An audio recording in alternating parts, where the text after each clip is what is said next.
Welcome along, fellow time travelers. Before I begin, please like and share the show and subscribe to my channel and hit the notification bell. Now let's begin our journey.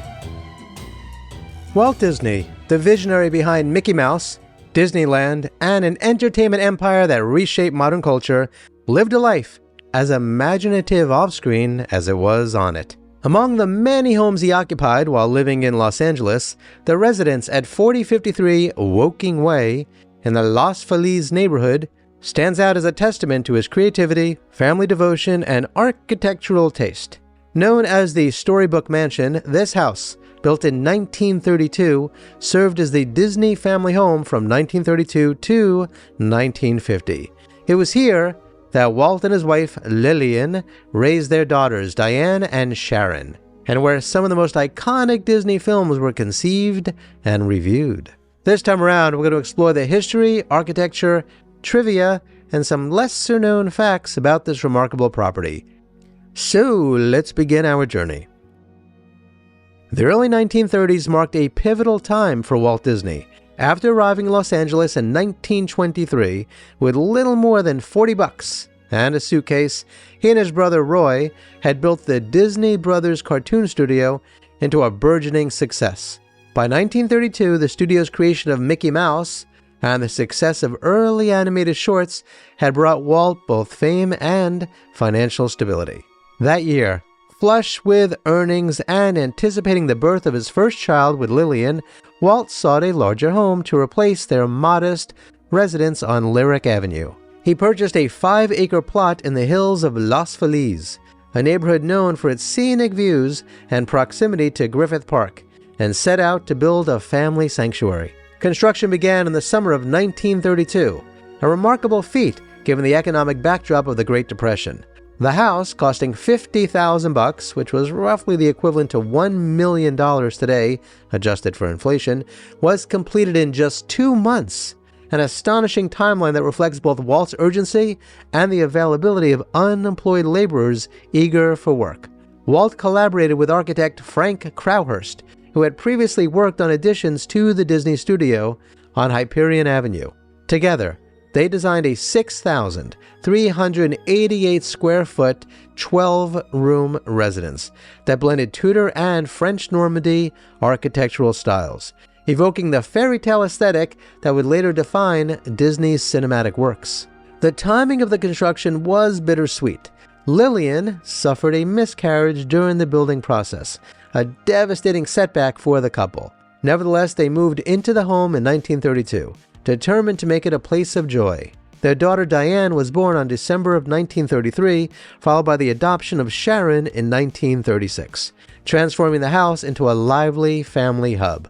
Now let's talk about some of its architectural features. The Woking Way house is often described as a storybook cottage meets luxury mansion, a fitting duality for a man whose career bridged whimsy and grandeur. Its exterior features a steeply pitched roof, half-timbered walls, and a conical turret at the entrance, hallmarks of French Normandy design, while the interior boasts Tudor-inspired elements like vaulted beam ceilings and a 2-story living room with a massive brick fireplace.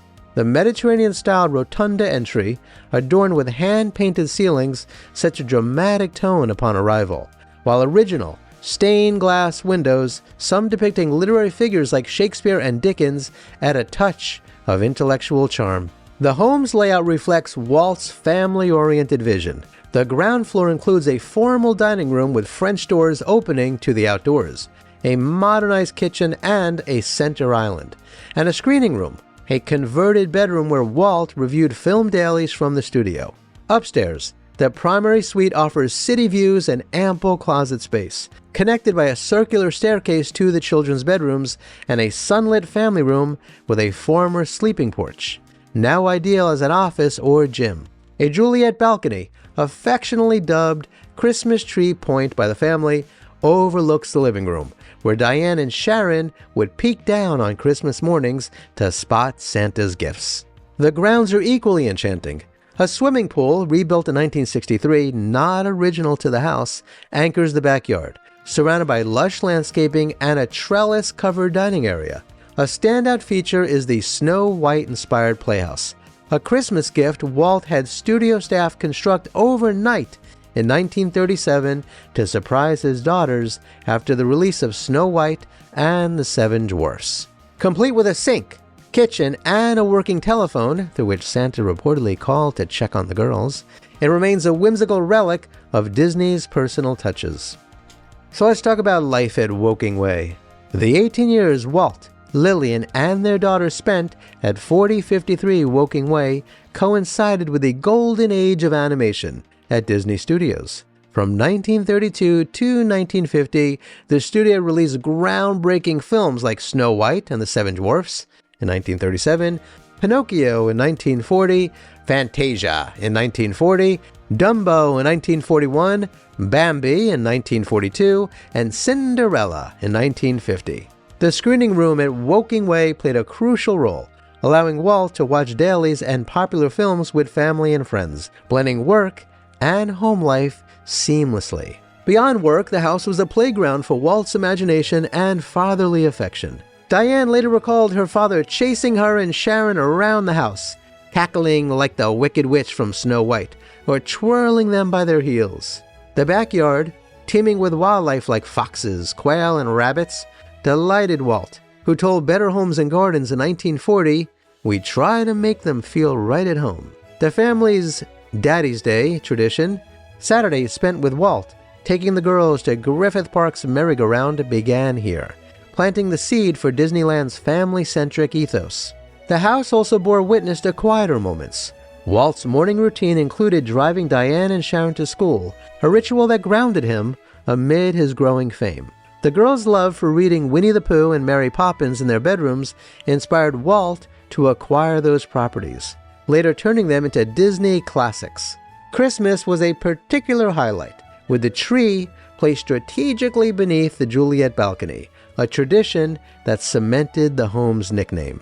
Now, as far as some trivia and lesser-known facts, the Woking Way house is steeped in trivia that enchants Disney fans and historians alike. During World War II, Walt contributed to the war effort by donating 2 metal deer sculptures from the property for scrap metal, an event captured in a 1942 Los Angeles Times photo showing him wielding a sledgehammer. The playhouse, still standing after 85 years, is partially overgrown but visible in aerial views, a testament to its enduring charm. The home's construction during the Depression employed out-of-work laborers, a detail Walt took pride in, reflecting his empathy for struggling workers. Its $50,000 price tag was modest compared to today's multi-million-dollar Los Feliz estates. Yet, it was a significant investment for a young animator in 1932.